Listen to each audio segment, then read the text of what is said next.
E rapaz, foi. Fala, meus amigos, tudo certo? Ó, final de UEFA Champions League e deu o Paris Saint-Germain mais uma vez. Back to back, como diria na NBA. 2 anos seguidos, cara, de um time absurdo do Paris Saint-Germain, um time que joga muito futebol, mas que hoje se viu encalacrado em alguns momentos pela defesa do Arsenal, por um Arsenal que fez uma final de muita competição, de muita entrega, e que, cara, o pênalti do Gabriel Magalhães dói, tá? Me machucou o pênalti do Gabriel Magalhães, gosto muito dele. Fez uma final de almanac, uma final absurda, gigantesca. Jogou muito na final. Fez uma temporada que ele foi o melhor zagueiro do futebol mundial na temporada. E ele fecha com chave de estrume a temporada, batendo pênalti pra fora, infelizmente. Muito triste. Mas ele faz um jogo absurdo. Alguns outros créditos que a gente tem que dar a falar dos brasileiros e falar um pouco da parte tática desse jogo também. Então, ó, vem comigo. Pra gente começar, porque eu não separei as imagens, né? Esse momento aqui. Cara, sim, isso aqui tem potencial para ser uma das grandes imagens dos últimos anos do Brasil, né? Um título de Copa do Mundo, essa imagem ficaria para a história. É um Marquinhos que vai ser capitão da seleção mais uma vez, a gente já vai falar do Marquinhos também. Mas, cara, primeiro de tudo, o ato do Marquinhos, cara, é de uma empatia com o cara, assim, porque o Marquinhos já se viu nessa situação 4 anos atrás, perdendo o pênalti, batendo na trave e a gente sendo eliminado de uma Copa do Mundo de proporções gigantescas, depois de ganhar o jogo não, né? De tomar um empate na prorrogação e chegar nos pênaltis e ele bater na trave. Ele sabe o que é esse sentimento, ele sabe o que é isso.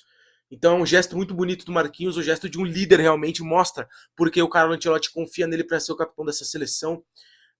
E o Magalhães, cara, que faz um jogaço absurdo e que eu achei que seria coroado com esse gol de pênalti para colocar a disputa nas alternadas, para fazer o gol. Martinelli bateu o pênalti, fez o gol. Beraldo bateu o pênalti, fez o gol também. Martinelli, fiquei morrendo de medo dele perder, meu Deus do céu. Mas, cara, o Gabriel Magalhães merecia fazer esse pênalti. Infelizmente não fez. O Marquinhos, que sabe qual é o sentimento, foi lá e acolheu ele. Muito bonito o gesto do Marquinhos, papo reto mesmo. Muito importante ver isso acontecendo, a gente se acolhendo juntos, brasileiros. E, cara, falar de Marquinhos, fenômeno, né? É fenômeno do futebol.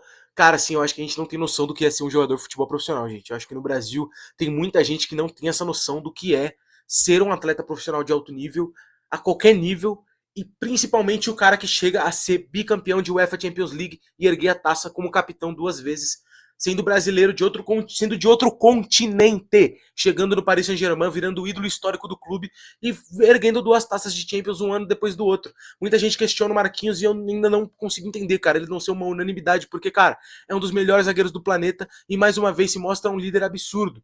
Ele tem, e muita gente também criticando o cara, o gol do Havertz. Colocar aquilo na conta do Marquinhos eu acho bem doideira. Eu acho acima da média, assim. É claro que é um lance que ele tá diretamente envolvido, querendo ou não, né? Deixa eu tirar o caminho aqui. É um lance que, querendo ou não, ele tá envolvido diretamente, porque é ele quem vai afastar a bola bate nas costas do Trossard, mas, cara, é uma fatalidade de um nível absurdo, a bola sobra no pé do Havertz e ele vai muito bem no lance, inclusive, leva até pertinho do gol e finaliza no teto da rede, um golaço do Havertz, golaço não, mas é um belo gol, uma baita finalização, mas, cara, valorizem o Marquinhos, cara, é um baita zagueiro que a seleção brasileira tem, travou uma bola dentro da área, inclusive, também, quase gol do Arsenal, enfim, um jogaço do Marquinhos também, e se coroa com mais um título, se coloca no Olimpo dos jogadores de futebol dessa geração e principalmente da história do Paris Saint-Germain. Luiz Henrique, que treinador absurdo, né, cara? Assim, acho que no jogo de hoje a gente já vai falar da parte tática também. Deixa eu jogar esse cachorro. A gente já vai falar da parte tática também. Mas, cara, o Luiz Henrique, o que ele fez com esse time do PSG é uma coisa absurda, tá? É assim, joga muito futebol. Joga muito futebol. Hoje se viveu, como eu falei, nas cordas em alguns momentos, tentando atacar o Arsenal e não conseguindo, conseguiu achando um pênalti, mas um pênalti que é criado de um 2 que acontece dentro da área do adversário. Que se não é um time muito bem treinado, isso não sai, cara. É um Kvaratskhelia dando a bola, se eu não me engano, do Dembélé, talvez no Duê, não sei quem era que devolve essa bola pra ele. Mas, cara, é um 2 na linha da área. Com a linha do Arsenal montada, todos os jogadores pressionando a bola. Um 2 sai muito rápido, o Kvaratskhelia entra na área, o Mosqueira dá a porrada, ele cai, sofre o pênalti. É um pênalti criado, não é um pênalti achado. Uma bola chutada que bate na mão de alguém, não. É um pênalti que foi criado por méritos do time do Luiz Henrique. E mais uma vez consegue ter cara, passar daquele Bayern de Munique, que é um time absurdo, mais uma vez chegar em final de Champions League, mais uma vez campeão da Ligue 1, que também é meio que obrigação desse Paris Saint-Germain, mas chega de novo, é difícil cumprir obrigações no futebol quando você é o favorito, muitas vezes, e ele conseguiu conciliar esse elenco para jogar Champions League em meio de semana e jogar Ligue 1 em final de semana e conseguiu ganhar os dois. É um absurdo de treinador, o Luiz Henrique. E aqui pra gente falar um pouco de como foi o jogo taticamente, tá? Os dois times meio que espelhados. Acho que o Arsenal, tecnicamente, no meio de campo perderia, mas tentou recompor isso fisicamente com o Lewis Skelly, que é um cara de muita força, é um bom jogador, né, cara? Fez uma boa final também. Tem uma bola, inclusive, que ele perde na linha do meio campo, o Barcola, não, o Doué. O Doué pega a bola, sai num contra-ataque, ia sair de frente pro gol e ele corre, chega até o cara lá. É muita perna que tem o Lewis Skelly, muito novo, e fez uma baita final. Mas vamos lá. Duas linhas de quatro, né? Linha de quatro na defesa do Paris Saint-Germain e da do Arsenal também. Hakimi, Marquinhos, Pátio e Nuno Mendes. Do outro lado, Mosquera, Saliba, Magalhães e Incapié. Praticamente quatro zagueiros desse Arsenal, né? Mas é um time muito bem treinado que consegue produzir mesmo assim. Meio de campo, Vitinha, Fabian Ruiz e João Neves. Mais uma vez, bater na tecla. Três jogadoraços muito completos e muito técnicos e ao mesmo tempo muito físicos. Um jogaço dos três. Acho que assim, falta em alguns momentos. Pelo menos eu sinto falta quando eu vejo a escalação, né? Mas quando eu assisto o jogo eu não sinto essa falta. Um camisa 10 mais clássico, né? O cara de pifar e de fazer o jogo acontecer. Mas é um time tão bem treinado que não precisa desse cara. É um Vitinha que foi o melhor em campo, que, cara, orquestra o jogo de uma maneira absurda. A gente vai falar dele, inclusive, no Como Joga Portugal, vai sair nessa próxima semana aí. João Neves fazendo mais um jogo muito bom também, muito correto, muito fisicamente muito bem, dividindo muita bola. E o Fábio Ruiz, que é muito técnico, é muito técnico. E finaliza muito bem a bola, e cruza muito bem a bola, faz tudo muito bem com a bola no pé. O meio-campo do Arsenal. O Rice, para mim, faz uma boa final. É um Arsenal que não tem muitos destaques com a bola no pé, né? Então vai ser difícil um pouco falar desses caras. O Odegaard. Cara, o Odegaard é uma questão, hein? Cara, o Odegaard, assim, ele não pegou na bola, bicho. Nossa, ele não pegou na bola. Ele não pegou na bola. Eu entendo que não é um jogo que favoreceu ele, porque o Arsenal faz um gol muito cedo e se fecha.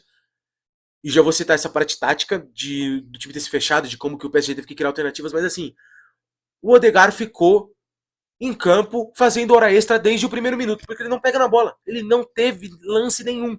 Que você olha e fala, caraca, isso aí é diferente. Não fez nada. O Odegaard não conseguiu fazer nada. E o Luiz Skelly, como eu falei, fez uma boa final. E aí os trios de ataque são muito... assim, é uma disparidade grande, né, querendo ou não. Kvaratskhelia de um lado e o Trossard na ponta esquerda do Arsenal, uma grande diferença. O Trossard é um jogador assim, cara, fez uma boa final? Fez uma boa final. Conseguiu entrar no jogo do meio pro final. Quando o jogo ficou mais trocação, ele participou um pouco mais. Mas eu acho que fez uma final bem comum. E o Kvaratskhelia faz uma boa final. Ele não vinha bem no primeiro tempo, mas ainda assim, depois ele entra no jogo e o Vitor Sérgio até fala. Se ele conseguir andar em campo, dar um trotinho safado, eu não tiro ele. E cai uma bola no pé do Barcola, que o Kvaratskhelia possivelmente faria o gol que o Barcola não conseguiu fazer. Mas ainda assim fez uma excelente final, sofre o pênalti decisivo pro gol do Dembélé, numa jogadaça dele junto com mais alguém que devolveu o passo para ele, que eu não vou conseguir lembrar quem foi. Na direita, Doué e Saka. O Saka é mais um, junto com o Odegaard. Juntos os dois, não dá meio. Não jogaram nada hoje. O Saka não viu bola. Eu imaginei que o Saka teria dificuldades ofensivas enfrentando o Nuno Mendes, mas, cara, foi acima do tom. Ele não pegou na, ele não fez nada. O Saka não fez nada no jogo. Impressionante.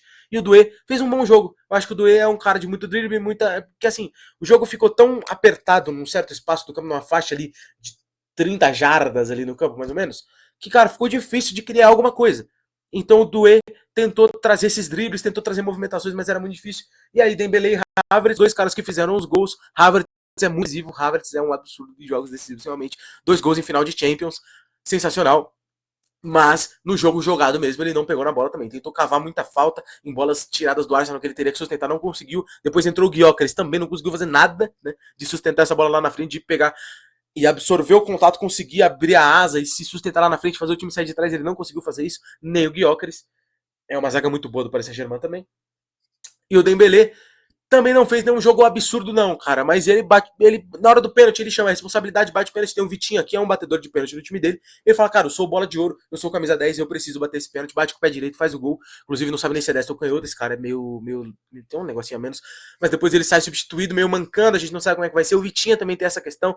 A gente vê ele comemorando, erguendo a taça e pulando num pé só, com a perna da frente esticada, assim, parecendo um doido, porque não conseguia pular, tava com a perna totalmente dolorida. Acredito que sejam câimbras, tá? Dos dois, porque nenhum dos dois colocou gelo. Marcelo Beckler estou isso muito bem na transmissão. Nenhum dos dois colocou gelo, nenhum dos dois fez nenhuma massagem, nada. Eu acho que era câimbra, acho que a perna esgotou mesmo, os caras correram demais. Enfim, o que acabou acontecendo no jogo? Eu não coloquei os nomes, que aqui ia dar um trabalho sensacional, peço desculpa. Tô com uma pressinha pra gravar. O, o Arsenal faz o primeiro gol muito rápido. E já estava fechado naquele momento. Tanto que no lance do gol, o time do Arsenal já estava fechado lá atrás.